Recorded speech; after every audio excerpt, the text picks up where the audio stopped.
Welcome to Out of the Box with Christine, the podcast for conscious entrepreneurs. Are you willing to step into your greatness? Are you ready to shine? Well, get ready, Truth Seeker. You're in for an amazing ride. And now, here's the host of the show, Christine Blosden.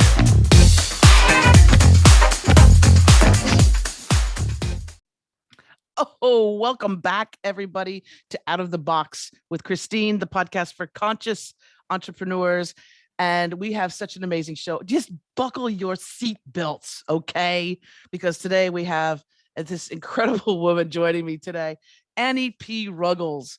Annie is, wow, first of all, you're going to be very grateful that you stumbled across this episode and you're going to share it with all your friends and family because she is the founder and dean of the Non-Sleazy Sales Academy, which like I said before, this is such a brilliant branding strategy. The Non-Sleazy Sales Academy, where she has guided hundreds of people towards making deeper connections, lasting impressions, and friendlier, more lucrative transactions and conversations. So if you're a coach, consultant, if you've got a product, if you're someone who is in business and you hate sales, or when you think about talking to people about your beautiful services that you have, you get like all clammy and icky and you feel disgusting. Well, you're at the right place at the right time. Annie P. Ruggles, welcome to Out of the Box with Christine. Oh my goodness, that intro was so good. I'm like basking in my own meanness. Like, I don't think I was a narcissist before, but I am now. Whew! Hi, everybody. I'm Annie P. Ruggles, and I am so delighted to be here. Thank you so much for having me. Thank you for joining us. And we want to, of course, we want to let people know where you hail from, the great city of Chicago. Yes. And your family's been there for quite some time? So I've been here for half of my life. I spent the first 18 years of my life in Missouri and the second 18 years of my life in Illinois. So I am a Midwestern farm girl through and through, but I've split half of my life in the like rural suburbness and half of my life in the lovely, gorgeous big city of Chicago. And also a bit of a musical theater background as well, right? Yes. Yeah, I moved out of Missouri. I ran away to theater school and I stayed here. But yeah, my very formal background for people who are thinking, should this person be teaching me marketing or sales? Are they qualified? Well, take this as the answer, as it is the truth. I have a musical theater's bachelor's degree. Oh, since we're talking musical theater, in high school, I was in Grease. And my favorite one was Pippin. Did you ever do Pippin? So Pippin and I have a complicated relationship. I'm of the Pippin. Oh my God, I just said the Pippin. I just said I'm of the Pippin. Whoo! I am of the opinion that Pippin should just jump into the sun. Like, if it's that important to him, then just go, boo. Like, live your truth. Jump into the sun if you want. Like, you know, it's what you were supposed to do and you don't necessarily want to, but it seems like part of you really wants to. So, like, don't stay around for a woman, Pippin. Like, gross. You don't need a partner. Jump into the sun. Like, it's fine. So, other than that, yeah. The music is great. It gave us Ben Vereen in a really huge way, which is incredible. That's why I was interested in it. Mm-hmm. It was Wait, Ben but who Vereen's were you in Grease? I was in Grease in my whatchamacallit, in my high school theater. That was hard. You know why? Because I had to be just like an extra. You know, I wasn't Sandy because hello. And I wanted to be Danny, but they're like, this is for a boy. And I'm like, but I do John Travolta really well. I was like, you're like, come on. Right. Aww. So I was in the background and I had to wear, you know, the dress and do the thing. But we had a choreographer who was like a little Nazi, but I mean, not Nazi, you know, not like literally, but just, but I loved it because I knew all the music. I saw Grease. Grease. I saw Grease like 70 times. I mean, if you don't know every beat of the Grease Megamix, then were you even alive in America at any point? Like, I don't think you could survive entire decades without knowing every beat of the Grease Megamix. Like, have you ever been to a wedding or a bar mitzvah ever? Have you ever been to a carnival ever? And Annie, here's your test for you. What's the best song from Grease? One or two? I'll give you two. No. Grease 1 or Grease 2? Oh, Grease 1? Oh, geez, Grease 2. What the? Okay, wait, Grease 2? Grease 1, the original. Okay. I have thoughts on Grease too, but I love that this is our interview. It's like, Yeah. I'm just going to teach you sales, but we'll get to the content about sleazy sales. It's hysterical because my podcast is I feel like we're on my show because my show is half small business and half pop culture. So I feel like we're just having a Freaky Friday and you're on my show. So this totally works for me. Best song from Grease 1 is, oh man, I'm a hopelessly devoted girl. Oh, that's it. cute. It is cute. It's very sweet. And it, for me, feels very truly high school breakup-y. Yes. Like, and she's got her little love notes in her stationery in the kiddie pool, and she's just out in her little chiffon nightie. And like, I just think that is, in terms of like that, when I was that age, making horrible decisions with, you know, douchey dudes. Like, I think that you saw that yourself for in that me- chiffony thing with the. I did. Yeah. I did. I'm wearing like big chiffony sleeves right now, so I guess the Sandy in me never left. Although I'm much more of a natural Rizzo slash Marty slash. I mean Jan. I'm kind of a Jan. Let's be real. You're a combination of all the pink. I'm a Jan. I'm a Jan who wanted to be a Rizzo, but is actually a Jan, and that's okay. My favorite. Well, when I was there, young, watching it, of course, you know, I mean, I loved Grease Lightning because I loved so John Travolta. Good. I mean, you're burning down the quarter mile. You just gotta love it, right? But my favorite, what ended up being my favorite, lyrically, was the song by Rizzo. There's Worst Things You Can Do. Oh, yes, so that good. And let's also talk about like beautiful, wonderful goddess baby Stockard Channing. I mean, the cheeks. Stockard Channing only gets better like a fine wine, but that cherubic, sassy little angel that grows up into Abby Bartlett, I just was like, oh my God, I love you. Oh. Absolutely brilliant. We didn't realize that these were like 30 and 40-year-old people playing high school kids, but of course not, because we were children too. We were like, yeah, I'll look like that when I'm in high school. Yeah.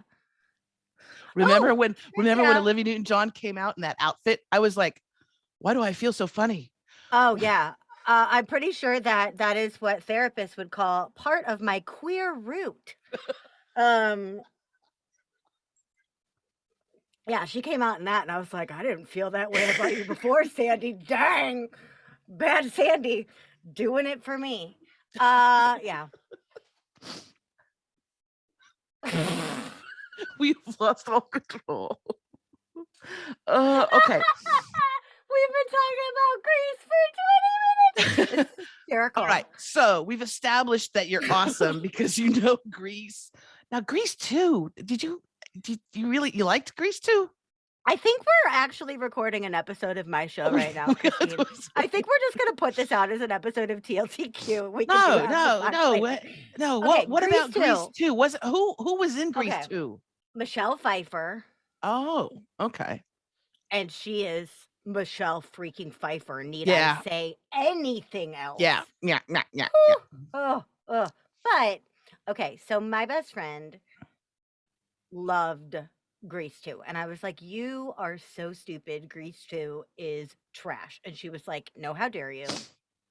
Watch it again. with an open mind, and you will see that it is a great time. Here's the thing about Grace too. She don't need no man. She wants a cool writer. She wants a cool writer, right? Because he's got to do the Sandy. He's got to go bad boy, which I enjoy. But also, she just wants a cool writer to be her arm candy. She doesn't need any saving. She doesn't need Danny Zuko for his weird popularity. Like, come on, right? So, from a feminist standpoint, even though they sing "I'll Be Your Girl" for all seasons and ain't none of them have clothes on, again, not complaining about that. It's a more feminist movie. It has a luau. Like, come on. Oh, And yeah. and the music is fun and stupid. So as far as the Grease movie goes, do I think it's better? No. But it Cool stands on Writer its and own. Girl for All Seasons, it stands on its own as a sequel to Grease. Gotcha. You know Okay, what so I I'm mean? gonna watch it. I think It's I not attempted to Godfather watch it. 3. It's good. Like, I wouldn't call it groundbreaking. It's not Godfather 2, but it's also not Godfather 3. It's Okay. Grease 2. I think I had started to watch it, and then maybe I was just upset because the original cast members weren't there, and I got frustrated, or I don't know. And I was the songs. See, for me, like the song, things that you could sing along to is important, right? In order for me to watch it repeatedly. Yes, right, but you don't have to watch it repeatedly. It's Grease 2. What other movies do we watch? Oh my God, we're not even talking about what you do. All right. I told you we're doing a great. I feel like I'm at a slumber party. Okay, Right. then what did he say? And then tell me more. Tell me more. All right, let's get to the topic because people Yes. have tuned in to listen to your magic like Are they mantra. still here? Huh? They're Are they here. still Oh, here? they're riveted. They're riveted. So first of all, brilliant. The non-sleazy sales academy. Mhm. I don't know. Sales, like, well, you actually, I think you said your father a used car salesman. No, my grandpa was a used car Papa. salesman. Yeah, Pop. Papa. Good old Pop. Not to be confused with President Pop, for those of us here in America. No, my grandpa was a used car salesman. And the kick of that was that he was this absolutely super terrific, wonderful, decorated war hero, quiet, lovely, not super emotional dude. And he was a used car salesman. And so what I didn't understand growing up was the stigmatization of that, because the only used car salesman I knew was freaking wonderful, up until the point where people came to his funeral that he sold a car to like 30, 40 years before that. And were like, he was such a great guy. He sold me a car. He sold my daughter a car. He sold my next door neighbor a car. Like, this literally happened. So I never really understood the stigma of that, but I certainly understood and felt deeply the stigma against just general selling in my life. And I felt it so deeply that I almost ran myself out of business more times than I can count, because I just was like, you know what? I'm never going to do that. I'm going to sell without selling. I'm never going to sell. I'm just going to give and give and give. And then people can give me what they want. And then I could do like pay what you can. And then like, I could do everything on sliding scale. And then, maybe I'll put something out and I'll like put a buy button on it. And then if somebody clicks it, cool. But if somebody else doesn't click it, then fine, because I'm just so grateful to be here and da da da da da. And then I would be working 70 hours a week and unable to pay my rent. So, like I think that's why it's so important that I always want to point out that we're going to talk about sales avoidance today. And I'm not judging anyone who feels like sales is beneath them or not for them. I was you. In some ways, I still am you. But what needs to change is your definition of what sales is and what sleaze is, because I think you have a substitution in play that you might not realize. Absolutely. And so many of us walking around, again, we could consciously say, of course, Annie, of course, Christine, of course, I want to be successful. Of course, I want to grow my business. I want to grow my coaching business. I want to grow my consulting, services. I want new clients. I want that exciting. I love being, a business owner. but subconsciously, what's happening many times is that those arguments that you heard when you were a little kid over Yep. the checkbook, right? Yep. You spent how much money? What? When your parents were doing the taxes and they had their Yep. the shoe boxes with the receipts and their right. And so our relationship with money, Yep. first of all, from a very young age, can be skewed, and that Yeah. carries with us. So the idea of, I mean, for me, my little thing was I hated asking for my allowance. I hated it because my dad was like, it was so stressful for me. It was easier for me to like sneak in and like take some change out of his pants, just to buy something. He won't miss this. It's just a coin. It's a coin. but I hated, it was, eventually I grew up and I did that for a living. I was on the air asking people for donations for a radio station. I was a multi-million-dollar fundraiser. I mean, I wasn't making multi-millions. I was raising multi-millions. Right. But that just that core thing of asking for something, even if I did my chores, right? That was so hard. And that was a really difficult thing to get over. What about you and your clients, the people that you work with? What are some of the common hangups that we have around asking to be paid for our beautiful gifts? You brought up a huge form of what I call sales baggage, which is just straight up money baggage, right? There's a reason why there's 9 billion money coaches in the world, and they're all doing quite well. Is that a lot of us, as you said, have a really weird, complex relationship with money, largely familially based, right? Even if you had a great experience with money growing up, maybe something happened, but maybe your relationship with money is fine. Like my relationship with money is good. If I could Demi Moore indecent proposal roll around in money, I would. Like shower me in that thing. Put me in that game that they play on Golden Girls where you're in a booth and they like shoot money at you. Like that sounds like the greatest day of my life. I love me some money. However, what I didn't love was the idea or the feeling of taking money away from others. Right? So it wasn't even necessarily for me about receiving money or how money will inherently change me or anything like that. But you brought up this great example of like little kids hearing their parents going, I can't believe you spent money on a blah, blah, blah. I don't want to be the person that some little kid is out there going, I can't believe you're spending $100 a month on a sales program. I don't want to be that. Ew. Therefore, I can't sell. No. In that exact scenario, therefore, I should not sell without talking to someone about who their other deciders are. If their spouse is going to have a financial objection here, then if I have the bandwidth to be able to know that, if it's in my capacity to reach out and say, hey, what's going on in your life, then I can help you navigate whether or not this is the right choice for you, for your business, for your family, for your spouse. And then if your spouse is going to have a legitimate objection, let me help you make that conversation easier, right?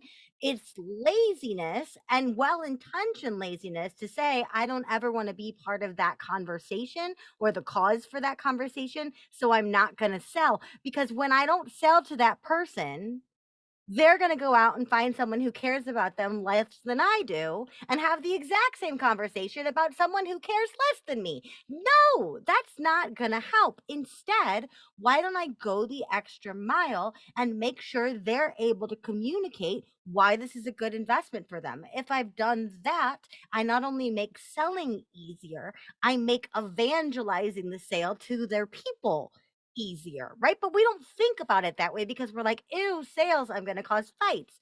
Another reason that this just gets sort of reinforced is how many of us were forced into selling as a kid. So going door to door. I remember the candy bars. The freaking candy bars, Christine, right? So here's the thing. There were two kinds of kids. The vast majority of kids were like me, who are like, I have absolutely no desire to do this. Grandma, please buy these bars. The idea of going around and ringing doorbells makes me want to stick nails in my eyes. Grandma, please. Grandma, please. That was me. Thank you, Grandma. May she rest in peace for buying all of my candy bars year after year. Now, the other form of kids were like the little neighborhood hustlers who were like, you take this tree to that tree. You're going to go across the street. You're going to take all the water and you're going to tell them to come over here for this lemonade stand. You are going to pair these lemonades. Like there's those kids. I was not those kids. And there's nothing wrong with those kids. Good for those kids. They're all doing really, really well now in traditional sales. But the rest of us who are like, grandma, please buy my stuff, we remember the horror of going up and ringing the doorbell. And we didn't have ring doorbells back then, kiddos. So it was just you and your finger sitting there waiting for the door to open with your little box of candy. And it was terrifying.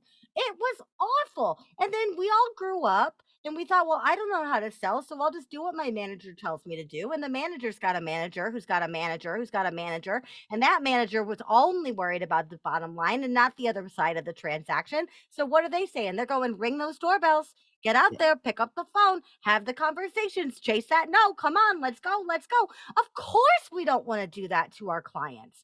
Of course we don't want to do that to the wonderful people that we're trying to draw into our network and build community with. Of course we don't want to freaking ring their doorbell and try to be like, would you like this stale, overpriced candy bar?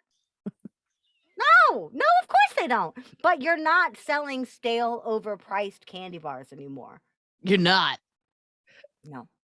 You don't get that reaction of the people going, how much is that candy bar? I could buy 10 of these in the grocery store. Right? Go down the street, go to Dollar Tree, you could buy like 50, right? But no, and that sticks with us, right? And the other thing that really sticks with us is every single time we have been sold to horribly. Absolutely. We have a running ticker. We have a ledger of wrongs, right? We just had Christmas at time of recording. We just had the Festivus airing of grievances for any of the Seinfeld lovers out there. We know every person that's ever conned us, ever lied to us, ever misled us, ever let us down. We keep a running tab of that. But most people I ask, if I say, tell me 3 people that sold to you beautifully, I have to stop and think about it. We don't catalog it. But then I go, okay, well, hold on. You have a wife. Who's someone that takes immaculate care of your wife? What's a gift you love to buy your wife, and who sells it to you really well? I'm sure you could come up with that. Massages. Massages. Okay, so the massage therapist who takes damn good care of your wife is someone you're glad to pay. Absolutely. Right? But it's easier for me to go, okay, what's something you bought for your wife that was terrible? You don't have to answer that. But I'm just saying, like that, we can sum it up immediately. Oh, I bought her this thing, and it was supposed to be incredible, and it came, and it was broken, and then they didn't return it. We keep all those things, and then when it comes time for us to put our goods, our product, our services, our heart on display, we go, oh, nope. Can't be like those guys. Instead of thinking, why can't I be the massage therapist who Christine loves to pay and to tip? Yeah. And what is it about? I find that especially the like really talented people that have these amazing gifts that can really help people transform their lives in so many different ways. Yeah. They have a hard time around the not just asking for the the exchange, right? The energy exchange. Here I will give my energy, my time, my wisdom, my expertise in exchange for finances, for money. But it's also when it comes to the pricing element. Oh boy. Because and this is something that I've even gotten, people go, how to do this project, blah blah blah blah, can you give us a quote? And I'll give them a quote and I'll say, well, this is my hourly. And they'll go, oh, wow. Okay, well, that means if you're working on all this. And I said, no. I said, just realize also that hourly is based on all my experience, knowing what to do and what not to do. But also I work concentrated. So I'm not somebody who's also going to milk the, milk the time thing on this and go, oh yeah, it took me 10 hours to post a YouTube video. Oh, Come on. goodness. Right? God. But it's that pricing element. So people feel, because in the industry that I'm in, that $250 an hour charge, more and more people are going towards, well, $30 an hour, $20 an hour. And I'm like, what the fuck? What are you talking about? People that are coming into the industry themselves are also asking for less and less just to get the job, right? Just to get the client. Can we talk about pricing, please? At some point under the bargain basement, you run into the sewer, y'all. There's only so low you can go. Eventually, you're gonna be negative, right? And so here's the thing. Somebody out there in your industry, in your lane, right this minute, is killing it, making tons of money, charging way more than you. And somebody in that exact same lane right now is killing it, charging way less than you. It's because they know what their people need from them, and they're meeting them where those people are. They're also doing a good job of explaining to those people why allocating that amount of funds is a good thing. So first off, here we go, darlings. Price ain't nothing but a number. And this happens all the time, especially when people have problems that they solve that they no longer have. Perfect example. My membership is $100 a month in your choice of currency for a lot of different currencies, right? Why do I do that? To make it easy so people can remember it. Fine, whatever. I would not pay $100 a month to be coached by myself because I have my brain and know everything in it already. Therefore, needing Annie P. Ruggles' brain in my brand is not a problem that I have. Now, would I spend that same $100 a month on a different strategist? In a freaking heartbeat. If they were solving a problem that I had, I would shell that over. I've shelled over 10 times that to be in some people's circles to get their advisement because they're solving problems I have. Going back to the massage therapy example from before, if I work in a beautiful spa, I'm probably not the only massage therapist. They probably have a staff of maybe 2, maybe 3. I probably have some good exchange hustle going with the other massage therapists in that spa. Therefore, would I pay $400 for a hot stone hour from myself? No. I would just get my coworker to do it. But does that mean that they're going to go to the spa and go, could we charge less for my time, please? I don't think this is really right. No, to your point before, you are not paying just for that time. You are paying for the experience and you are paying for the expertise of the person delivering it to you. That is really hard to quantify. But what we do is we go, well, I wouldn't pay that and therefore they won't either. If you work in a restaurant and your meals are free, you would not pay $29 for the salmon special. It's free for you. But for everyone else, it needs to have a price. So there's a little rant on pricing. Remember, your brain and your wallet should not be in that conversation. Take a look at your competitors, see what they're charging, and take a look at the other currencies as well. See how much energy you're asking for. See how much time you're asking for.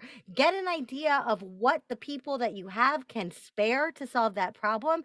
That's how you're going to align your pricing. But don't base it on you, because at the end of the day, what they can pay and what you can pay are not the same. Oh my goodness, yes. Yes. And also something I've learned in sales, in a form of sales, when I was working at the station and on the air, sort of rattling the cup, right? Offering the listeners a product or a service, something yummy on the air. What I realized too is that not everybody is in that low income bracket. So we tend to think like, if I'm offering, this mug for $100, right? And I'm saying, call this number, give me your ring, get this mug for $100. It's a beautiful mug. It works really great. There's no holes in it. But when you ask people to give what they can, right? Yes, this mug is $100, but if you have $1,000, if life has been really good to you and you love the programming that we do, you love the services that I offer, if you can afford the $1,000 right now is a great time to do that because blah, blah, blah, blah, all that great stuff, right? And when you start asking for more, you'd be surprised at how many people give you more. Yes. Don't Because ask, don't get. If you assume, you're not going to get anything. yes. And we lowball ourselves. We super save ourselves. We discount ourselves so much. Ugh. I have a question too, because this is for for the people that are listening and watching on YouTube that have service-based businesses and things like that. Do you, as a non-sleazy sales guru that you are, Mhm. do you suggest that people leave the pricing off of their website, or like if for more information, contact me, Put your or price on put your it out there? website. Please put your pricing on your website. Okay, do tell why do you say that? Well, and then you also said the D word, discounting. Okay, so here's the thing. In most scenarios, I am very much team put your pricing on your website. Why? Number one, the buyer wants to feel empowered while they're making the decision. If you make them dig, they start to wonder what you're up to. Number two, disqualifications are not a bad thing. If what you're selling is high ticket or any form of an investment, people knowing that they need to save up for it is not a bad thing. And it's easier for them to learn that on their own than have the idea of working with you dangled and then having them not be able to afford it. Right? Like, my favorite thing in the entire world right now is my Remarkable tablet. I just got it. I'm obsessed with it, but it's not throwing around money for me. It's a business expense, but I knew if I squirrel away some of my consulting money, then as my end of year treat to myself, I can Black Friday me a Remarkable tablet when it's on sale, right? I had to plan ahead for that. Now imagine if I had thought I could afford a Remarkable tablet, then I go and I put all the bells and whistles in the cart, and it's $500 more expensive, and now I'm going to get cart abandonment emails on something that I can't afford. Ouch. Or I'm on a discovery call bearing my soul to someone, and they go, oh my gosh, yes, I would love to solve this problem with you. Only I can fix this for you and with you. I am the provider you've been looking for, darling. It is 3 times what you were able to pay. Ready to start today? No, disqualification up front is not bad. It just tells the person, if you've convinced them that you are the golden standard and worth waiting for, then let them meet you through saving. Also, accessible pricing is a thing. You could offer payment plans. You can offer a limited amount of pay, which you can based on a suggested donation point where you're not taking less than that, right? Where you're saying, hey, the suggested price is this, but I'll take down to here and looking at that bar of resentment, right? It all comes to the very first thing you said on this interview. This is about consciousness. This is about intention. Right? And if we're looking at our pricing and our offering in that way, we're already far and away beyond most of our competitors. So I think I answered your question. Yes, you did. And you touched upon something that is really important. And this has been my mantra through life. I think through all of my little childhood things and all of it, it has always been brought back to intention. Yeah. Right? And you get in trouble at school, something happens, but it's like, but my intention was not to hurt anyone. That was that was an accident or a mistake or whatever, but my intentions were pure. And what I find is that when your intention is what is best for your potential client or customer, the world, whatever, when your intentions are pure, like with me, I love coaching people. I love coaching entrepreneurs and create a podcast or a radio show or a YouTube channel, because my whole thing is people need to know you exist.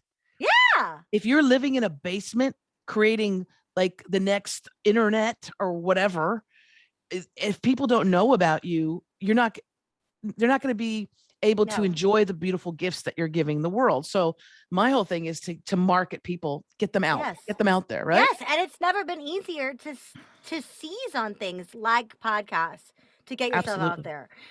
One quick thing, just because I forgot to say it before. Yes. For folks who disagree with me or really, really don't want to put their prices on their website, here's a really quick tip that you can do instead that will still satisfy the disqualification factor. Go ahead. So one thing that you can do is you can say, packages begin at. So if you're feeling really protective of your IP, you're worried about putting all your prices out there, some of the stuff is proprietary, you want to keep it hidden, some of the stuff is offer only, any of that stuff, prices begin at will still help people understand that benchmark they need to hit without you having to give everything away. So when in doubt, that's what I would recommend.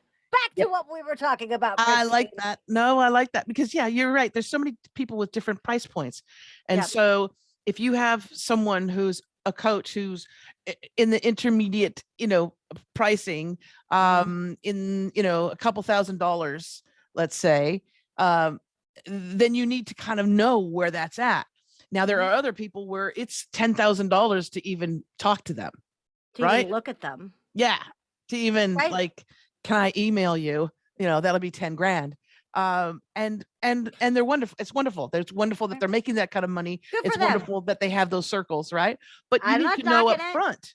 Now, if I Yeah. spent $10,000 on a, coaching session on an hour with somebody, I would need to discuss that with my wife. And I would also need to Yeah. really take stock of that and to go, Yes. is that something that is it that $10,000 Is I'm this investing? the best allocation of $10,000 for me and my family in this moment? Exactly. Or do I buy a 1986 Toyota Hiace pop top camper van Yes. and go camping? Yes. Yeah. So I'm like, yes. There we go. Decision made. Just that's do what that we one. did. We just did that. Yay! And But the I love that you memories. brought up that spouse objection. Yeah. Number one, just as an inclusion note, everybody out there, please don't assume that A, everyone has a spouse, or B, that you know the gender of their spouse. I've heard a whole lot of really awkward sales calls where people say, well, what would your husband say? And they've recently separated, they're gay, there's a million reasons not to say that. But let's not assume people are married. Let's not assume that all deciders are married. And let's not all assume that everybody has a husband, number one. Number two, and I have a husband. So, you can assume that about me because I'm telling you. But additionally, that I need to talk to my blank.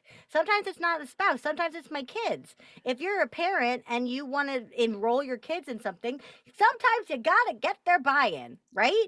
Yeah. Or if I'm planning a trip for my parents, my husband and I should probably talk to other people. Or to your point, even if it is for my business, 10 grand is a heck of a lot of money. If I'm going to spend 10 grand in my business, which my husband owns no part of, I'm probably just going to run it by him before I drop the money because it's a lot of freaking money. And one of the ways that you can really separate yourself away from that sleazy salesman stereotype is invite the other deciders to the conversation or make yourself available to them. Again, this is a time luxury thing. So if you're totally slammed, find little ways to do this. But if you're not totally slammed, if someone says, hey, let me talk to my blank. Number one, honor that. Don't say that they're a self-sufficient woman and they can do it on their own. Ew, gross. Blech. Gross. Number two, don't go, well, if you can buy in the next 4 seconds, then I'll, if you don't and you just buy now, because then you're telling them that their relationship is invalid and you're invalidating their own processes. Instead, if you could say, okay, who do you need to talk to? Your spouse? What's important to them? A lot of the time they go, I think they would tell me just to do it.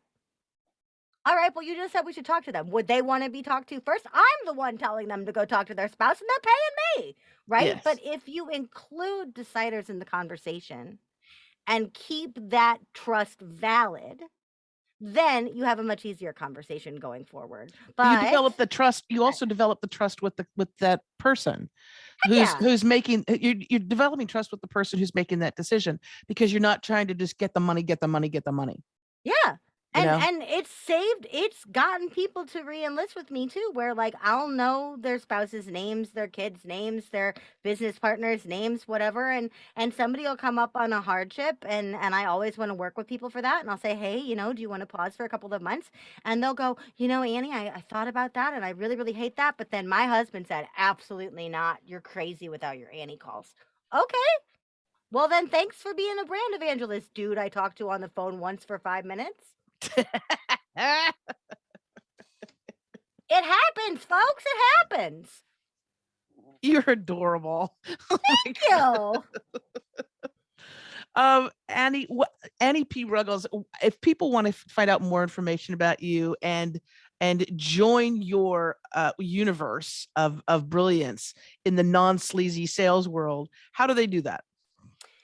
Y'all, I am accessible. Not excessively accessible, but I am accessible. Why do I tell you this? If you are in a education space, then by all means, head on over to my website. You'll find my podcast, which I'm obsessed with. You'll find other interviews like this great show that I've been lucky enough to be a part of, my webinar, a quiz, all this stuff. But y'all, if you are having actual active sales avoidance, if you are having that I'm about to ring a doorbell to sell that candy bar feeling, I do not want you to go to my website. Please do not go to my website. What I want you to do instead is reach out to me on a platform that has messaging. The two best for me are Instagram, where I'm at Anniepreneur, or LinkedIn, where you can just search for my name. Let me know what you're up against. Let me give you some flash coaching in that moment. I will make your next selling event better, so at least that you can see how much easier it can be. That would be my honor to do.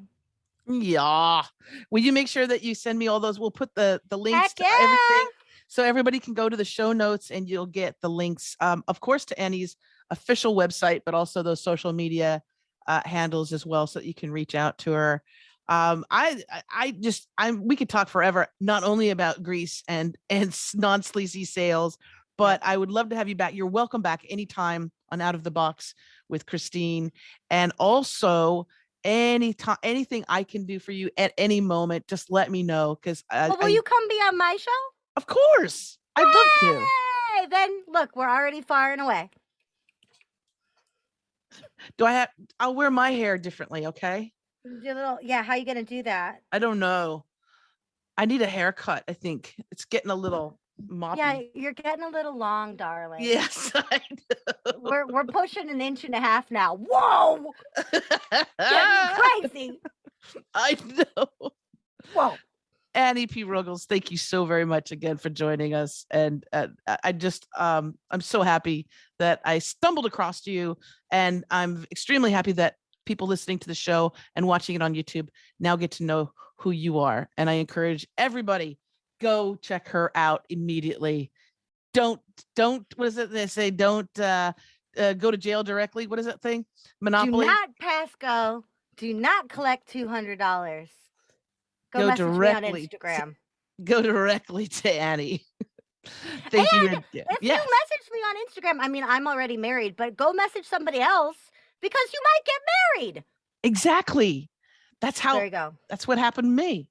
Yeah. Oh, that was in the pre-chat. Now they're royally confused. I know. My wife found me on Instagram, so that's that we were having. Oh yeah. Pre-recorded now chat. Everybody knows. Okay. Well, now I just